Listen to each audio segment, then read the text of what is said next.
Estamos estudando, para quem não sabe ainda, a história da igreja, acho que a maioria sabe, e nós não conseguimos terminar completamente o terceiro período, que vai do ano 1000 ao ano 1500, porque faltou só o finalzinho, que é o fechamento da Idade Média, o ocaso da Idade Média, né?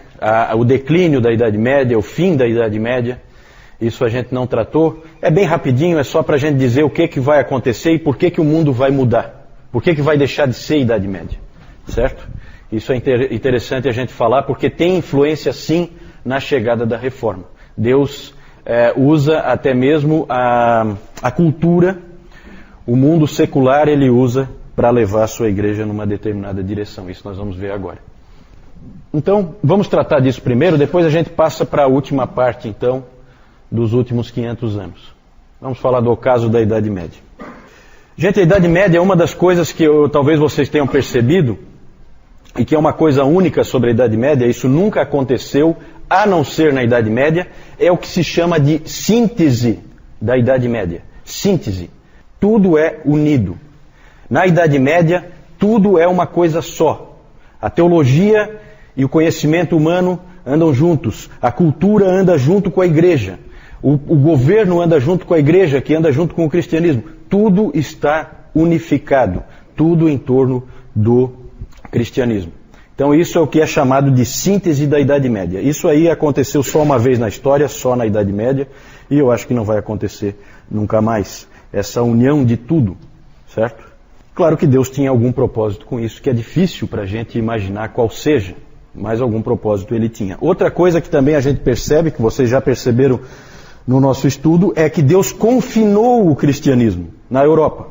O que ele queria com isso?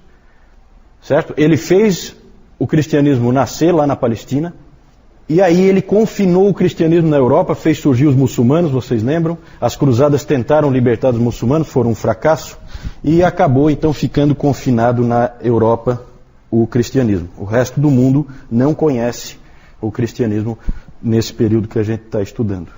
Também Deus tem algum propósito com isso, e lá Deus vai fazer coisas impressionantes, como a gente vai ver hoje.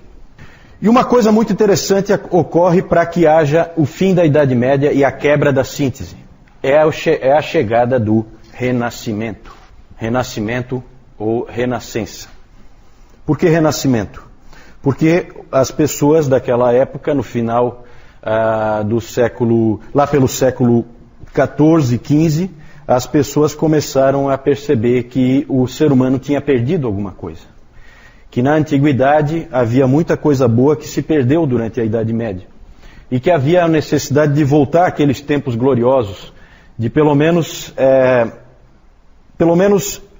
resgatar alguma coisa daquilo que a humanidade tinha conquistado naquele período que antecedeu a Idade Média, o período do Império Grego, do Império Romano, e toda a produção da filosofia, todas essas coisas que a gente sabe que existiam antes da Idade Média. Com o Renascimento começa-se a prestar mais atenção no homem. Sempre quando se fala em Renascimento, pensem em uma atenção ao homem, ao ser humano. Durante a Idade Média o ser humano ficou muito esquecido. A teologia ficou tão forte que só se falava em Deus e se esquecia o homem. E a intenção de Deus não é essa. A intenção de Deus é que Ele e o homem tenham comunhão. Foi para isso que ele criou esse lugar aqui e colocou o homem como senhor sobre a sua criação. Na teologia começam a surgir nomes que a gente não vai estudar, mas que eu vou citar só para que não fique em branco. Nomes como Guilherme de Ockham, nomes como Gabriel Bill. Esses homens, eles começaram a prestar mais atenção aos indivíduos, menos nas generalizações e mais nos indivíduos. A teologia escolástica sempre se preocupava muito com generalizações. Essa época da Renascença, nós já vimos isso no domingo passado, era uma época de crise na igreja, certo? Nós vimos que houve lá o cativeiro babilônico da igreja, em que o Papa foi para Avignon e era controlado pelo rei da França. Nós vimos que chegou a ter 2 papas, nós vimos que chegou a ter 3 papas, nós vimos o baixo nível moral, teológico, o baixo nível em todos os sentidos do papado e de toda a estrutura da igreja. Então era um momento de igreja em crise, muitos absurdos acontecendo. se dizia que havia falha em reformar a cabeça e os membros. Então havia uma preocupação muito grande em reforma, porque a igreja estava totalmente destruída. É como uma casa caindo aos pedaços, que você vê que há necessidade de uma reforma, mas que às vezes está tão mal que você não sabe nem como fazer essa reforma. E era mais ou menos assim que a igreja estava. As pessoas sabiam que precisava de reforma na cabeça e nos membros, ou seja, no clero, na liderança e também nas pessoas que faziam parte da igreja. A vida diária era uma vida terrível. O século XIV é um século terrível. As pessoas viviam em meio a guerras, como a Guerra dos 100 Anos entre Inglaterra e França, viviam em meio à peste, né? É a era das pestes, que vocês já devem ter visto em filmes, as pessoas morrendo. Na peste negra morreu metade da população da Europa. E o Stephen Osment, ele disse o seguinte: como nunca antes, nem mesmo durante o colapso do Império Romano, o povo ocidental andava pelo vale da sombra da morte. É uma época de desespero, é uma época em que você não tem perspectiva nenhuma de vida, uma época realmente muito ruim, período terrível, e a vida não fazia nenhum sentido. E ali, nesse contexto, então, surgiu o Renascimento. Ele começou na Itália, no século XIV, se fortaleceu no século XV e foi para o norte, mais ao norte da Itália, no século XVI. Exatamente mais ao norte da Itália e no século XVI que nós vamos ter a reforma. Então o Renascimento ele tem ligação com a reforma e nós vamos ver isso com bastante clareza hoje. No movimento do Renascimento, então, aquela vontade de voltar a épocas mais gloriosas, a épocas em que houve uma preocupação maior com as pessoas, então surgiu esse slogan que eu coloquei aí, ad fontes. Os intelectuais começaram a dizer, nós temos que voltar às fontes, nós temos que voltar ao conhecimento antigo. E aí houve novamente um interesse pelos escritos dos antigos, pelos escritos de Homero, pelos escritos de Platão, pelos escritos de Aristóteles, pela própria Bíblia, pelos manuscritos da Bíblia, os mais antigos, um desejo de voltar às fontes originais. Aí, com isso, se fortaleceu o estudo das línguas, se fortaleceu o estudo das literaturas, e aí surgiram os humanistas. Depois nós vamos falar um pouquinho mais dos humanistas, certo? Humanistas, depois eu vou explicar melhor, não tem o mesmo sentido que tem para nós hoje, certo? Hoje para nós tem uma conotação negativa, não é esse sentido o que havia naquela época. Também passou a haver um interesse maior na retórica, na beleza da linguagem, de novo um interesse em escrever de uma maneira mais bonita, mais atraente, não aquela coisa morta do escolasticismo que nós vimos no domingo passado. E, claro que isso vai ter um impacto na teologia também, porque as pessoas começam a escrever diferente, e os reformadores escrevem diferente dos teólogos escolásticos. Mudam também as artes, muda a arquitetura, o homem volta a ter valor, então começam a surgir construções, né, Adriana? Começam a surgir nessa época construções com proporções humanas, então você começa a ver capelas com alturas mais adequadas ao ser humano, certo? Porque antes disso, na Idade Média, se fazia catedrais gigantescas em que o pé direito era absurdo, como dá para ver ainda hoje, para dar aquela ideia de que ali é um lugar em que Deus está, então é colocado bem lá em cima. Isso mudou, houve transformação nas artes, houve transformação na arquitetura. Depois vou mostrar alguns exemplos para vocês. O exemplo melhor para a gente fixar é a estátua de Davi do Michelangelo. Porque o que o Michelangelo fez quando ele fez aquela estátua de Davi? Ele fez um homem com uma cabeça e mãos desproporcionais. Claramente desproporcionais. Isso é proposital. Certo? Por quê? Porque ali há o quê? A valorização, novamente, do ser humano. No seu intelecto e na sua capacidade de produzir. Certo? Não pensemos, como algumas pessoas pensam, que os humanistas e que o renascentismo era anti-Deus. Ele não é anti-Deus. Ele é a favor do homem. Ele não é contra Deus.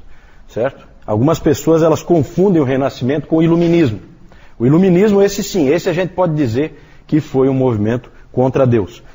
O renascimento, não. Vamos ver aí algumas ilustrações.